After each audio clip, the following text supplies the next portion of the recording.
And now moving to South America, where tensions between the United States and Venezuela continue to escalate as President Nicolas Maduro seeks dialogue with the Trump administration amid a growing military and diplomatic standoff. In a letter dated September 6 and delivered through President Trump's special envoy Richard Grenell, the Venezuelan leader rejected U.S. claims that he's linked to drug trafficking and offered to engage in direct talks with the president himself. It's also worth noting that the letter came days after the United States carried out strikes on Venezuelan-based boats alleged to be transporting drugs. The first strike, which killed 11 people, was followed by 2 additional attacks, including one off the coast of the Dominican Republic that killed 3. President Maduro described these allegations as absolutely false and the worst fake news, warning that they risk escalating into conflict with catastrophic consequences across the continent.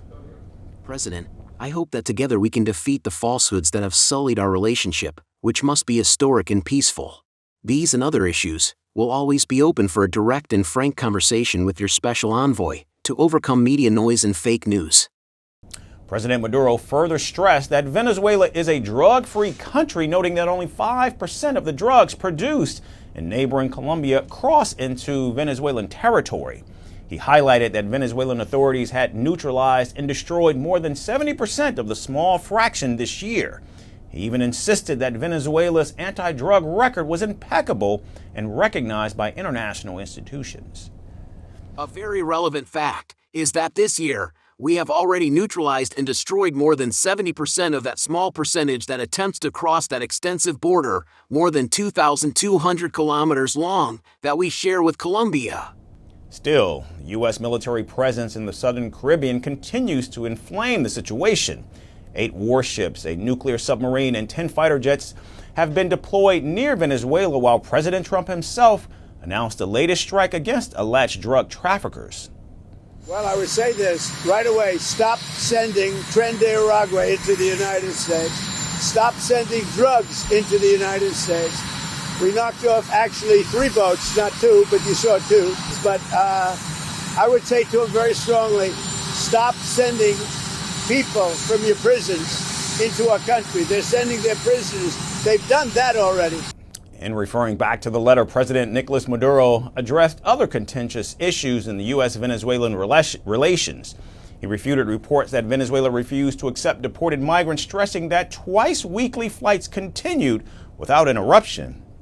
The Venezuelan leader then praised Grenell's role in resolving these matters and securing the release of 7 U.S. citizens, including Air Force veteran Joe St. Clair, who had been wrongly detained since November of 2024. He described the communication channel with Grenell as functioning flawlessly and expressed hope that similar dialogue could help overcome the strained bilateral relations which he earlier claimed were broken. Una tensión.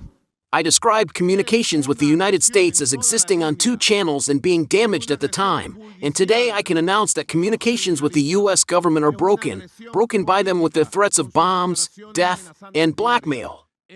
This is not how we operate.